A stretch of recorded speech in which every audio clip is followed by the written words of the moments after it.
Good morning. It's Friday, y'all.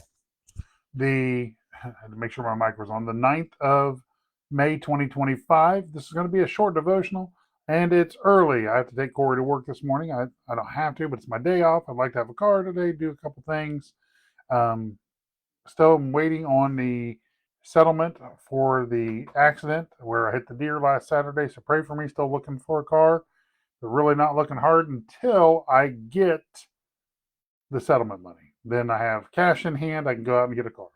But in the meantime, be in prayer for me that I find the right car. And if the Lord's will just to give me a car, man, I would greatly appreciate that as well.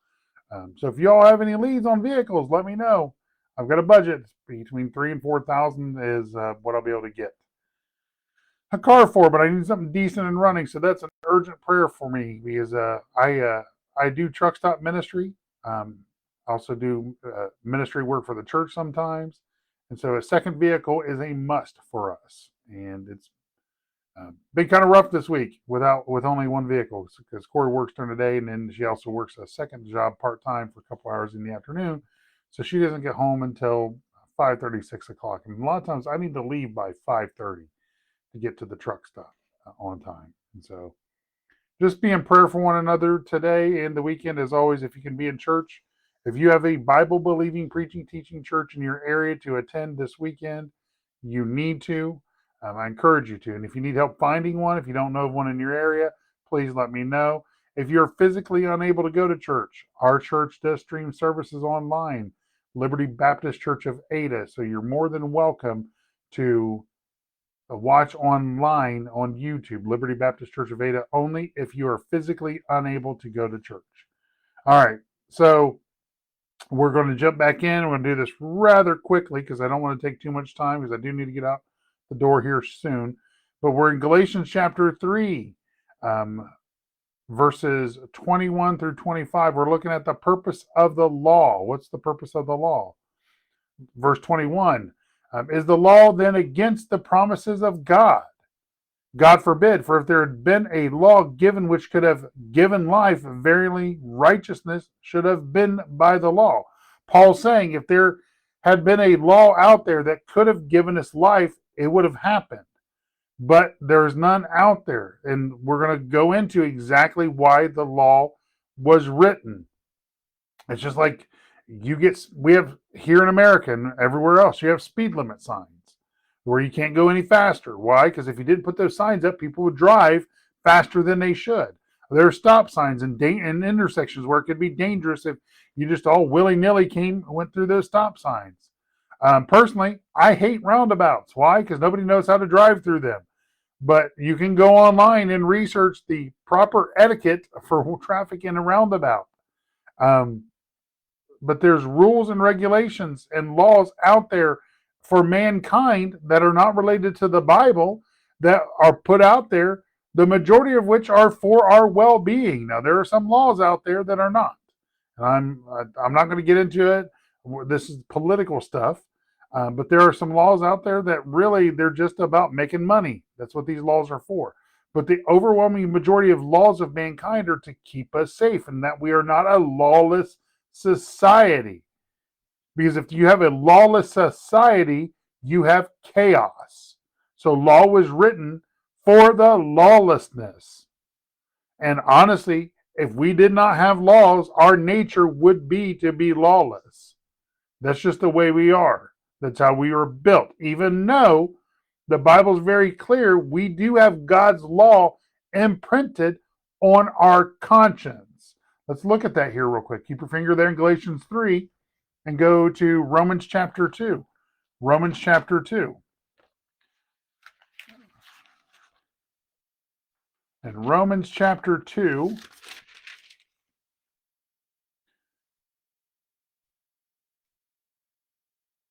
start in verse 12. For as many as have sinned without the law shall also perish without the law, and as many as have sinned in the law shall be judged by the law. For the hearers of the law are just before God, but the doers of the law shall be justified.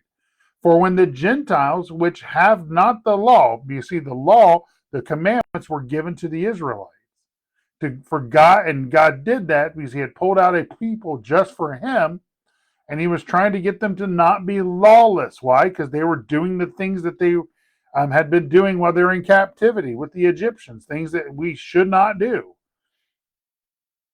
But the Gentiles, they didn't have that law. Although, here's the thing about it. Let's go on. For when the Gentiles, which have not the law, do by nature the things contained in the law, things that we shouldn't do or should do, these having not the law are law unto themselves. Verse 15, which show the work of the law written in their hearts, their conscience also bearing witness, and their thoughts the meanwhile accusing or else excusing one another. See, we have something in us. We have a conscience. And in our conscience, the law has been imprinted in us. Whether we're Jew or Gentile, that law has been imprinted in us because we know at one point when we, from childhood, we all of a sudden will realize what right and wrong is. And that's where our conscience is made alive in us.